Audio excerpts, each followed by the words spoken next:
జయశంకర్ భూపాలపల్లి జిల్లా కేంద్రంలో జర్నలిస్టులు వినూత్న రీతిలో నిరసన వ్యక్తం చేశారు. పట్టాలిచ్చి స్థలం చూపించడం లేదంటూ జాతీయ రహదారిపై పడుకొని నిరసన తెలియజేశారు. పట్టాలిచ్చి ఇళ్ల స్థలాలు చూపించడం లేదంటూ భూపాలపల్లి జిల్లా కలెక్టర్ కార్యాలయం ముందు 37 మంది జర్నలిస్టులు చేస్తున్న రిలే నిరాహార దీక్షలు మంగళవారం 4వ రోజుకు చేరాయి. ఈ నిరాహార దీక్షలో భాగంగా ఫైన్ క్లైన్ ఆర్చ్ నుండి డప్పు చప్పులతో జర్నలిస్టులు ర్యాలీ నిర్వహించారు. పట్టాలిచ్చారు, స్థలాలు ఇవ్వడం మర్చారు అంటూ నినాదాలు చేస్తూ ముందుకు నడిచారు. ముందుగా జయశంకర్ సార్ విగ్రహం చుట్టూ ప్రదక్షిణ నిర్వహించి జయశంకర్ సార్ విగ్రహానికి పట్టాలను ఇచ్చి నిరసన తెలిపారు. అధికారులు పట్టాలిచ్చి స్థలాలు ఇవ్వకుండా మొద్దు నిద్రపోతున్నారని ఆరోపిస్తూ భూపాలపల్లి జిల్లా కేంద్రంలోని జాతీయ రహదారిపై పడుకొని జర్నలిస్టులు నిరసన తెలిపారు. 2 సంవత్సరాలుగా ఇళ్ల స్థలాలు వస్తాయని ఆశతో ఎదురు చూస్తున్నామని ఆవేదన వ్యక్తం చేశారు. ఈ నిరసనకు ప్రజా సంఘాలు, విద్యార్థి సంఘాల నాయకులు మద్దతు తెలిపారు. జర్నలిస్టుల నిరసనతో జాతీయ రహదారిపై భారీగా ట్రాఫిక్ జామ్ అయింది. అనంతరం అంబేద్కర్ విగ్రహానికి ఇళ్ల పట్టాలను సమర్పించారు. ఇప్పటికైనా జిల్లా కలెక్టర్, ఎమ్మెల్యే స్పందించి 37 మంది జర్నలిస్టులకు ఇళ్ల స్థలాలు చూపించాలన్నారు. లేదంటే ఉద్యమాన్ని ఉధృతం చేస్తామని హెచ్చరించారు. ఈ నిరసనలో ప్రజా సంఘాలు, విద్యార్థి సంఘాలు, కుల సంఘాల నాయకులు, జిల్లాలో ఉన్న జర్నలిస్టు సంఘాల నాయకులు పాల్గొన్నారు. గత 2 సంవత్సరాల క్రితం గణపురం మండలం మైలారంగుట్టలో ఉన్నటువంటి భూమిని 37 మందికి జిల్లా కేంద్రానికి చెందిన 37 మందికి పట్టాలు ఇవ్వడం జరిగింది. ఈ క్రమంలో ఎలక్షన్ రావడం వల్ల భూమి కొంత కేటాయించడంలో అప్పటి పాలకులు, అధికారులు కొంచెం విఫలం చెందారు. ఈ క్రమంలో 2 సంవత్సరాలుగా అధికారుల చుట్టూ, పాలకుల చుట్టూ తిరిగినప్పటికీ కాలయాపన చేస్తూ మమ్మల్ని దాటవేసే ప్రయత్నం చేశారు.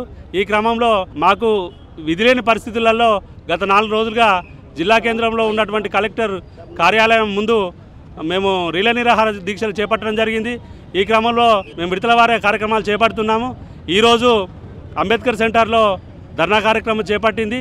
ఇప్పటికైనా పాలకులు, అధికారులు స్పందించి మా 37 మంది కేటాయించిన ఇళ్ల పట్టాలకు స్థలాలు కేటాయించాలని మేము డిమాండ్ చేస్తూ ఉన్నాం. అధికారుల నిర్లక్ష్యం ఏ రకంగా అవపడుతుందో అందరికీ కనబడాలని ఈరోజు మేము రోడ్డెక్కేటటువంటి పరిస్థితి ఏర్పడ్డది. 2 సంవత్సరాలు అవుతుంది మాకు పట్టాలు ఇచ్చి. ఈ పట్టాలు ఇచ్చిన కానీ మరి భూమి ఎక్కడ అనేది మాత్రం చూపించట్లేదు. అధికారులు మరి మొద్దు నిద్రలో ఉన్నట్టు మేము అందులో భాగంగానే ఈరోజు రోడ్డు మీద పడుకొని నిరసన తెలపాల్సి వచ్చింది. మరి 2 సంవత్సరాల కాడ నుంచి ఏం చేస్తున్నారు? ప్రతి గ్రీవెన్స్లో మేము 10 సార్లు మేము విన్నవించుకోవడం జరిగింది. అసలు గ్రీవెన్స్ ఎందుకు పెడతారు? మాకే ఇలాంటి పరిస్థితి వచ్చిందంటే మరి సామాన్యులకు ఎలాంటి పరిస్థితి ఉంటుంది? ప్రతి గ్రీవెన్స్లో మేము విన్నవించుకోవడం జరిగింది. మాకు పట్టాలు ఇచ్చిన భూములు కేటాయించాలని కలెక్టర్ గారికి, అదేవిధంగా ఇక్కడ ఉన్నటువంటి స్థానిక నాయకులకు కూడా మేము చెప్పడం జరిగింది. చేస్తామని 2 సంవత్సరాల కాల పరిమితి అయిపోయింది. ఇంకా మేము మాకు చేసేదేం లేక ఈరోజు మేము రోడ్డెక్కి నిరసన తెలపాల్సిన పరిస్థితి ఏర్పడ్డది. ఇక ముందు కూడా ఎన్నికల కోడైనా ఏదైనా పట్టాలు సాధించుకునేంత వరకు మేము ఇక్కడ నుంచి కదిలేది లేదు. పట్టాలు సాధించుకుంటాం, ఖచ్చితంగా భూములు సాధించుకుంటాం, ఈ పట్టాలకు విలువ తెచ్చుకుంటామని ఈ సందర్భంగా తెలియజేస్తా ఉన్నాం. గత 4 రోజుల నుండి 37 మంది జర్నలిస్టులకు ఇళ్ల స్థలాలు కేటాయిస్తామని మోసం చేసిన ప్రభుత్వానికి నిరసనగా ఈరోజు ఫైన్ క్లైన్ నుండి అంబేద్కర్ సెంటర్ వరకు ర్యాలీ నిర్వహించి అంబేద్కర్ బొమ్మ వద్ద పడుకొని నిరసన తెలియజేయడం జరిగింది. ఈ నిరసనకు సిపిఐ పార్టీ పూర్తి స్థాయిలో మద్దతు తెలియజేస్తూ ఇప్పటికైనా అధికారులు వెంటనే జర్నలిస్టులకు కేటాయించినటువంటి స్థలాలను కేటాయించాలని చెప్పేసి మేము సిపిఐ పార్టీగా డిమాండ్ చేస్తున్నాం. పాలకులు మరి అధికారంలోకి రావాలంటే ఇక్కడ ముఖ్యమైనటువంటి పాత్ర పోషించేటువంటి వాళ్ళు రాజ్యాంగ నిర్వహణ మంచిగా సక్రమంగా జరగాలంటే పత్రికా విలేకరులు, ప్రింట్ మీడియా ప్రధానమైనటువంటి కారణం. మరి ఈ రోజు ఓడదాటేదాకా ఓడమల్లన్న, ఓడదాటినాక బోడమల్లన్న అన్నట్టు ఈ రోజు ఏదైతే 37 మందికి ఇళ్ల పట్టాలు ఇచ్చి చేతులు దులుపుకున్నారు. మరి ప్రభుత్వం మళ్ళీ ప్రభుత్వం వచ్చినప్పటికి కూడా మరి ఇండ్ల పట్టాలు ఇచ్చి మా ఇండ్ల స్థలాలు ఎక్కడున్నాయో చూపెట్టండి అంటే ఈరోజు 37 మంది జర్నలిస్టులను రోడ్డు పాలు చేసినటువంటి పరిస్థితి ఉంది. కాబట్టి మరి గత 4 రోజుల నుంచి వాళ్ళు నిరసన కార్యక్రమాలు అనేక రూపాల్లో చేసినప్పటికీ కూడా ఇక్కడ ఉండేటువంటి పాలక వర్గం కావచ్చు, అధికారులు కావచ్చు, నిమ్మకు నీరెత్తనట్టుగా దున్నపోతు మీద మానవన్నట్టుగా ఈరోజు వాళ్ళ సమస్యలు పరిష్కారం అయ్యేటువంటి పరిస్థితి లేదు.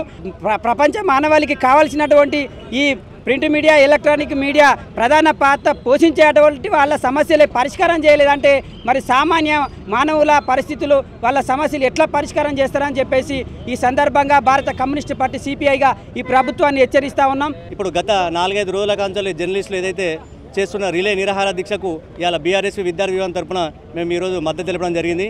ఇది ఏంది అంటే గత ప్రభుత్వం ఇచ్చినప్పుడు, గత ప్రభుత్వంలో ఉన్నప్పుడు ఒక ప్రజాప్రతినిధి, ఒక శాసనసభ్యులు, ఎమ్మెల్యే గారు ఆయన ఇచ్చిన పట్టాలను కావచ్చు, లేకపోతే ఏదైతే ఐఏఎస్ అయినటువంటి కలెక్టర్ గారు ఇచ్చినటువంటి పట్టాలను కావచ్చు, ఈరోజు 37 మందికి పట్టాలు ఇచ్చి 3 సంవత్సరాలు గడుస్తుంది.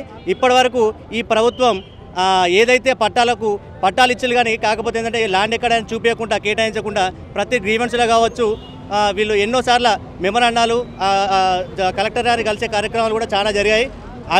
ఇప్పటికీ ఇంతగానం 4-5 రోజుల కాంచెల్లి జర్నలిస్టులు పడుతున్న ఈ తిప్పలను చూస్తూ కూడా ప్రభుత్వం ఎలాంటి ఒక ప్రాసెస్ అనేది మొదలుపెట్టి చేయలేకపోతుంది. ఇప్పటికైనా కలెక్టర్ గారైనా లేకపోతే శాసనసభ్యులైనా, ఇక్కడ స్థానిక శాసనసభ్యులైనా ఈ ప్రభుత్వమైనా పట్టించుకోవాలి.